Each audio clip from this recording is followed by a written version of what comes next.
সারা বাংলাদেশে রমজান মাসে বিএনপির পক্ষ থেকে বিভিন্ন ধরনের কর্মসূচি গ্রহণ করেছে।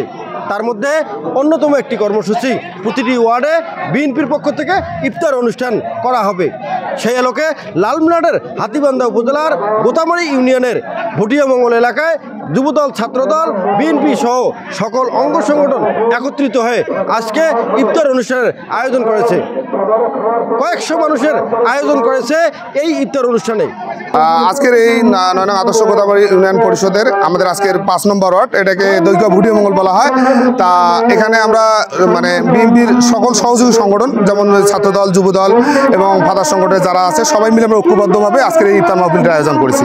মূলত এই আয়োজনে বিশেষ করে আমরা সবাই মোটামুটি এখানে উপস্থিত হয়েছি, যে আমরা দলবল লক্ষ্য ভেবে এরা সুন্দর একটা পরিবেশে আজকের এই মানে ইফতার ও দোয়া মাহফিলটা হচ্ছে। তো আমরা অত্যন্ত আশাবাদী যে আমরা আজকে দেখেন, আপনারা দেখতে পাচ্ছেন যে একটা ওয়ার্ডে কি পরিমাণ লোকের একটা উপস্থিতি। আপনারা অবশ্যই বুঝতে পারছেন যে এখানে আমরা সবাই দলবল নির্বিশেষে মোটামুটি সবাই আমরা সবার সাড়া পাচ্ছি যে সামনে বিএনপির একটা আশার একটা শুভ দিন হবে ইনশাল্লাহ। সেটা হচ্ছে যে আমাদের দলের চেয়ারপারসন বেগম খালেদা জিয়া দীর্ঘদিন অসুস্থ অবস্থা আছে, যাতে আমাদের এই দোয়ার বরকতে উনি সুস্থ হয়ে তাড়াতাড়ি দেশে ফিরতে পারে, এবং ওনার ছেলেও দীর্ঘদিন ধরে বিদেশে স্বৈরাচারী সরকার নির্যাতনের শিকার হয়ে ওই দেশে প্রবাসী জীবনযাপন যাপন করছে। আমাদের দোয়ার বরকতে যেন উনি বিপদমুক্ত হয় তাড়াতাড়ি আমাদের দেশে আমাদের মাঝে ফিরে এসে একটা সুন্দর রাজনৈতিক পরিবেশ সৃষ্টি উপহার আমাদেরকে দিতে পারে এবং দেশের সুযোগ্য নেতৃত্ব প্রদান করতে পারে।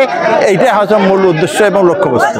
এই ইফতার অনুষ্ঠান থেকে আগামীতে বিএনপির গণজোয়ার হয়ে উঠবে, এমনটাই প্রত্যাশা ইফতার অনুষ্ঠানে আগত সকল মুসলিম উম্মার।